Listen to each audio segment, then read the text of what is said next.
If you play the euphonium, you could listen to Brian Bowman. He's one of the greatest euphonium players in the world.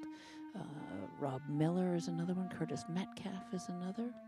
If you're a trumpet player, you could listen to Jens Lindemann or Karen Donnelly, two great Canadian trumpet players. Percussionists, Beverly Johnston. You could listen to the music of Nexus, which is a percussion ensemble. Those are the ideas to see if, trying to get a different model in your head, a very specific model in your head of how you want to sound. Good. Now we'll see if we can maintain the time. There's just a little bit of rhythmic lack of clarity and just not quite together. Okay, so you want to be watching and listening. Listening is actually a little bit more important than watching. All right, so you want to be always listening to make sure that your part is with everybody else. Now, how can you put your part with everybody else? That's hard. So you can put your part with one other person or two other people. The two people on either side of you, if you can play together, the three of you, then you're going to have a much better chance of the time being together.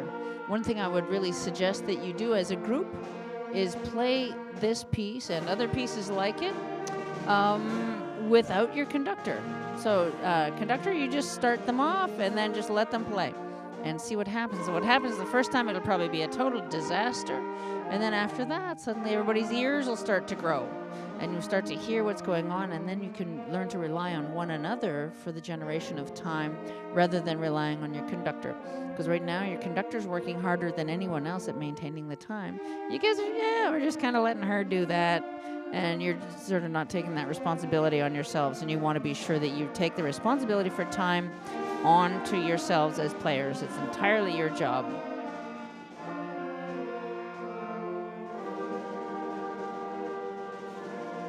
Nice job at playing lyrically. You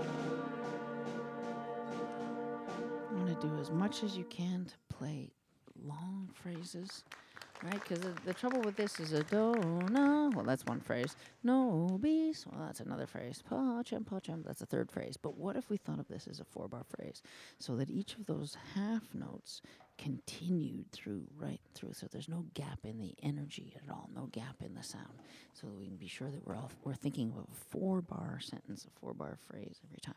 I think that's going to have a huge impact. What you might do also is sing this as a round if you haven't done that, and really see how we use the voice in a very natural way to continue the sound. We would never make a break in the sound if we were singing, so we want to be as close to emulating that kind of style as we can.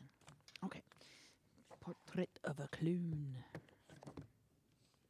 That was not an Irish accent. It should have been, but I can't really do an Irish accent. And so I won't. Thank you. Okay, this is a great piece, a good challenge for you. Lots in here to explore.